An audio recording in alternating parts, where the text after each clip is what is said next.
ga su sun fito soyayya suke ta nemo duk ɗan Najeriya ya cancanta ba tsana ba.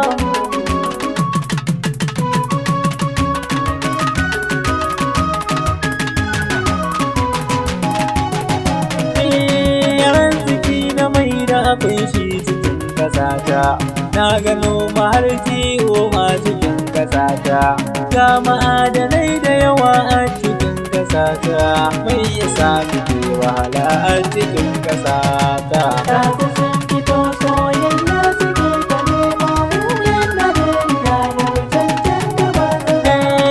Tallakan ƙasata bai san akwai hakan ba, babu walwala a garai sai bakar azaba, sai siyasa in ta zo sai kuce a gaba, ku tara ban kuɗi kuna kushe 'yan adawa. Ga su sun fito soyayya suke ta nemo wuyan Najeriya ya cancanta ba tsana.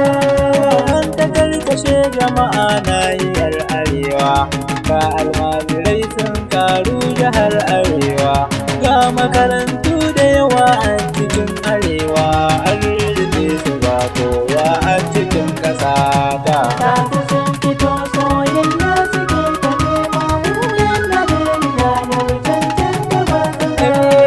Ga barayi sun dame mutan arewa, ga ma'aikata da yawa a cikin arewa, mai yake damun manyan mutan arewa, kuma mun yi shiru kuka ba ma iya ba. Ga su sun fito soyayya suke ta nemo wuyan Najeriya ya cancanta ba tsana.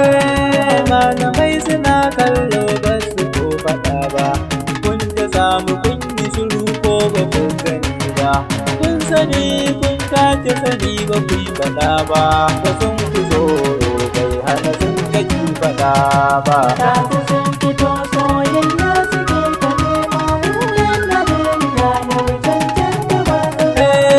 Ga marayu sun karu cikin ƙasata, wasu an kashe iyayensu don mugunta, wasu an kashe an kone don babu gata, 'ya'yansu na ta kuka har yau ba su tsaya ba. Ga su sun fito soyayya suke ta nemo wuyan Najeriya ya cancanta ba tsana. Ɓangaren abinci nan ma ba a kari ba, ba farashi sai dai in ba za ka je ba, na ga yan ƙananan yara suna ta zaga wasu na ta yin fara, abinci ba sa tsaya ba. Ga su sun fito